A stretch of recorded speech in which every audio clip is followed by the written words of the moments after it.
Hello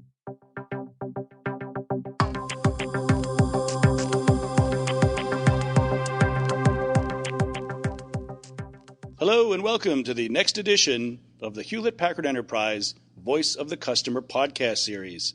I'm Dana Gardner, Principal Analyst at Interauber Solutions, your host and moderator for this ongoing discussion on IT innovation and how it's making an impact on people's lives. Our next digital business transformation case study examines how loyalty management innovator Aimia is modernizing, consolidating, and standardizing its global IT infrastructure. As a result of rapid growth and myriad acquisitions, Montreal-based Aimia is in a leapfrog mode, modernizing applications, consolidating data centers, and adopting industry-standard platforms. We'll now learn how improving end-user experiences and leveraging big data analytics helps IT organizations head off digital disruption and improve core operations and processes. Here to describe how Aimia is entering a new era of strategic IT innovation, we're joined by Andre Hebert.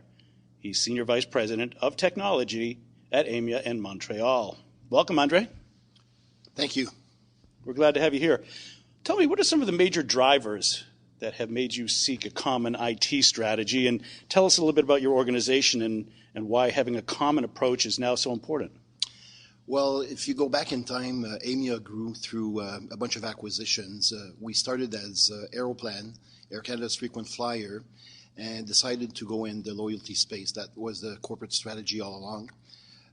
So we acquired two major companies, one in the UK and one that was US-based, that really gave us a global footprint. As a result of these acquisitions, we ended up with quite a large IT footprint worldwide and wanted to look at ways of globalizing and also consolidating our IT footprint.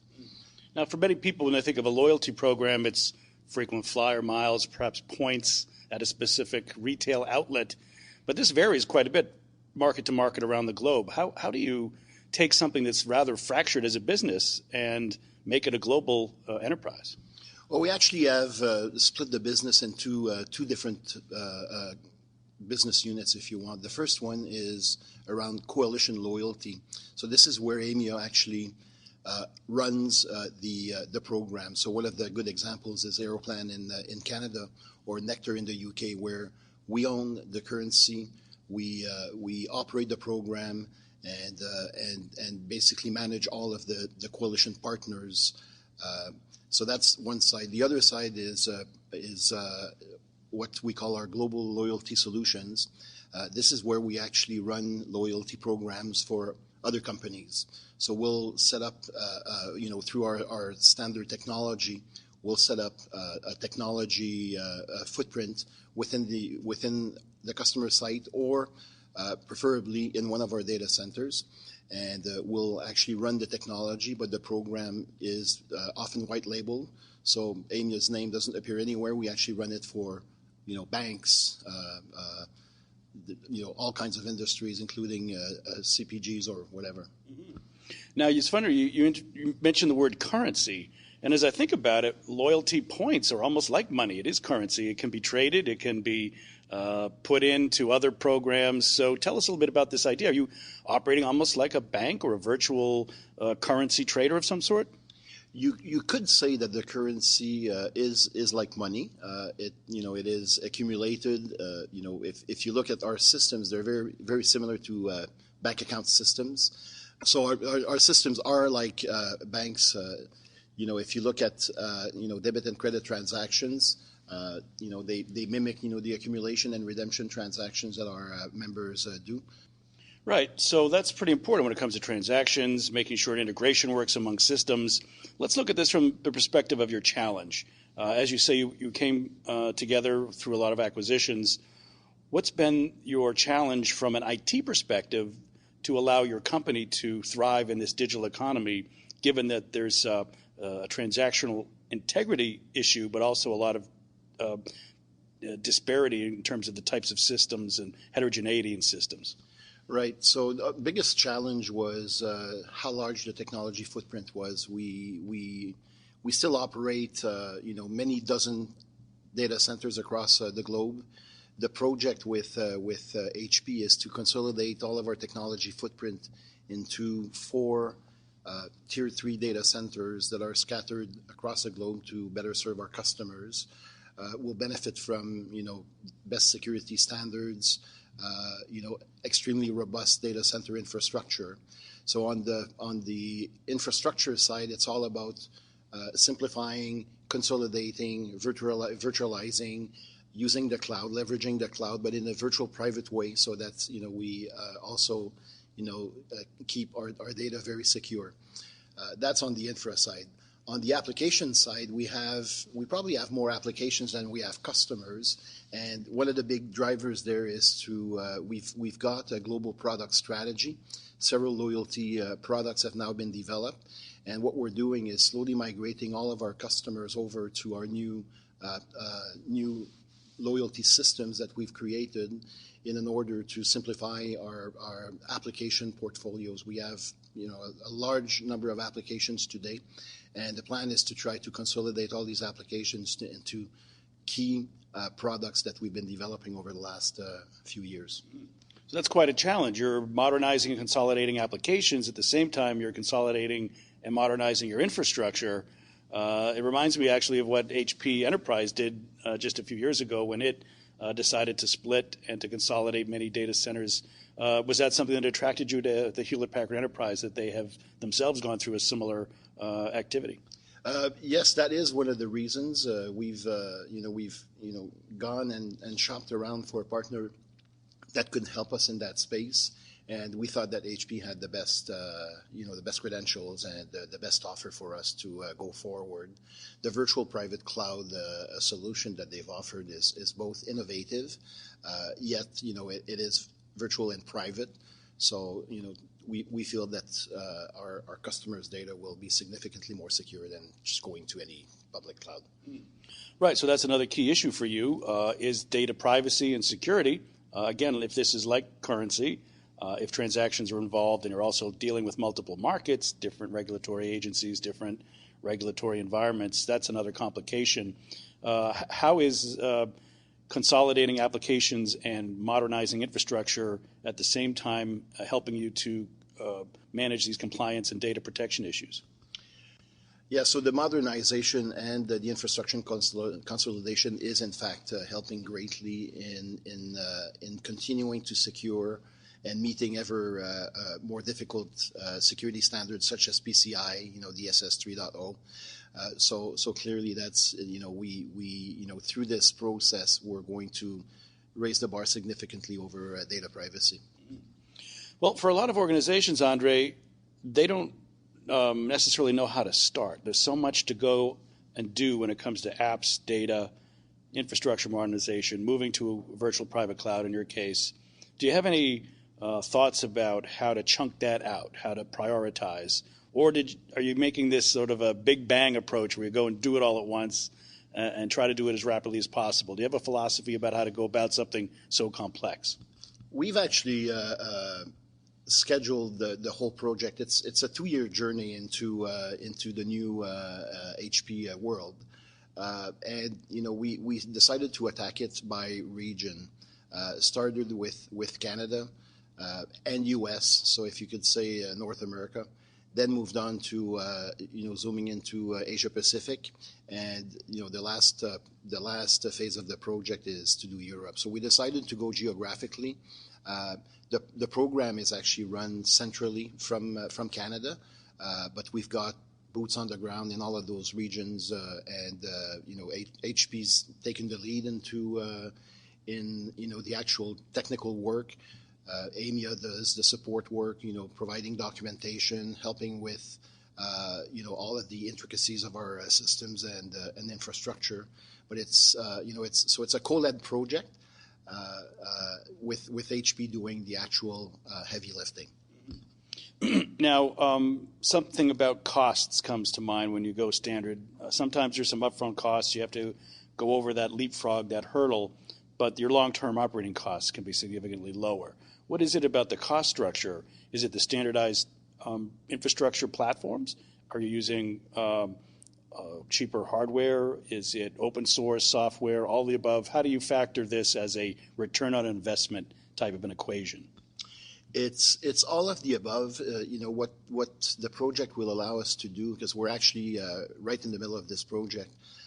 It will allow also to standardize, to evergreen a lot of our technology that was getting older. A lot of our servers were getting old, so we're kind of giving the infrastructure a shot in the arm as far as modernization. We, from a virtual VPC point of view, we're going to leverage this internal cloud much more significantly. So we, from a CPU point of view and from an infrastructure point of view, we're going to have significantly less physical servers than what we have today. It's all operated and run by HP. So all of the management, all of the ITO work is done by HPE, which means that we can focus on apps, because our secret sauce is in apps, not in infrastructure. Infrastructure is a necessary evil.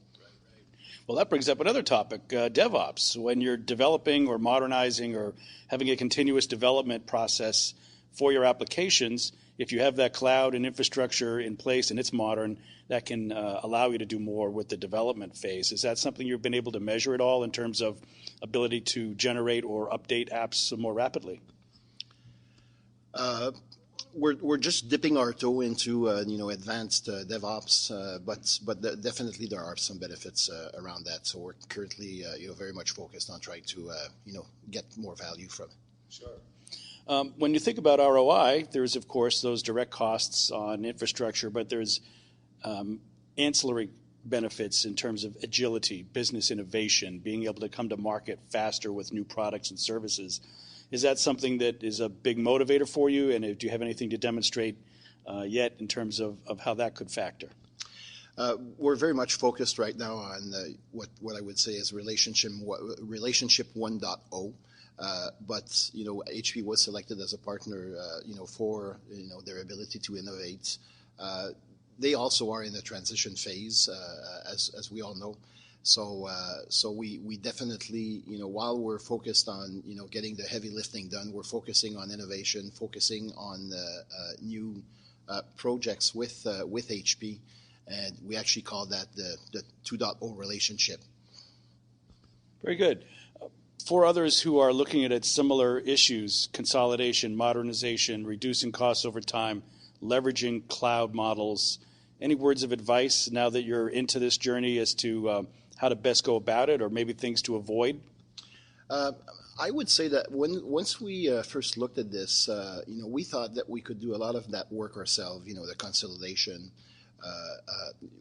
Consolidating 42 data centers in 4 is a big job. And where HP helps in that regard is that they bring the experience, they bring the teams, and they bring the focus to this.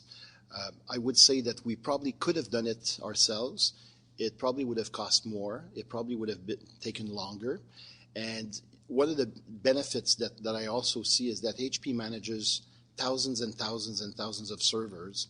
And their ability to automate all of the server management, they've taken it to a level that's, as a private company or as a small company, we just couldn't do. We couldn't afford doing all of the automation that they can afford doing on these thousands and thousands of servers. Just before we close out, Andre, looking to the future 2, 3, 4 years out, when you've gone through this process and when you've gotten those modern apps and they're running on virtual private clouds and you can take advantage of cloud models, where do you see this going next? Do you have some ideas about mobile applications, about different types of transactional capabilities, maybe getting more into the retail sector? How does this enable you to perhaps have even greater growth strategically as a company in a few years? Well, I think that, if you start with the cloud, I think, I think that the world is about to see a very, very different cloud model. I think if you fast forward 5 years, there will be mega clouds and everybody will be, leveraging these clouds. And I think, servers, companies that actually purchase servers will be a thing of the past. As it comes to mobile, clearly Aimia's strategy around mobile is very, very focused. We've got, the world is going mobile. Most apps, will require, mobile support. And if you look at analytics, we've got a whole other business that focuses on analytics. Clearly loyalty is all about, making all this data make sense. And there's a ton of data out there. So we've got a business unit that specializes into big data, into advanced analytics as it pertains to the consumers. Clearly for us, it is a very, very strategic area that we're investing significantly. Getting all your I's dotted and T's crossed on the infrastructure can pay huge dividends for years to come, especially, as you say, when you can focus more on the analytics, on the applications, on your business model, and less on server maintenance. That's correct. Well, very good. I'm afraid we'll have to leave it there. We've been learning how loyalty management innovator Aimia is modernizing, consolidating, and standardizing its global IT infrastructure. And we've heard how improving end-user experiences and using big data analytics helps head off digital disruption and improve core operations. So please join me in thanking our guest. We've been here with Andre Hébert. He's the Senior Vice President of Technology at Aimia in Montreal. Thank you, Andre. Thank you very much. And I'd like to thank our audience as well for joining us for this Hewlett-Packard Enterprise Voice of the Customer podcast. I'm Dana Gardner, Principal Analyst at Inter Arbor Solutions, your host for this ongoing series of HPE-sponsored discussions. Thanks again for listening, and do come back next time.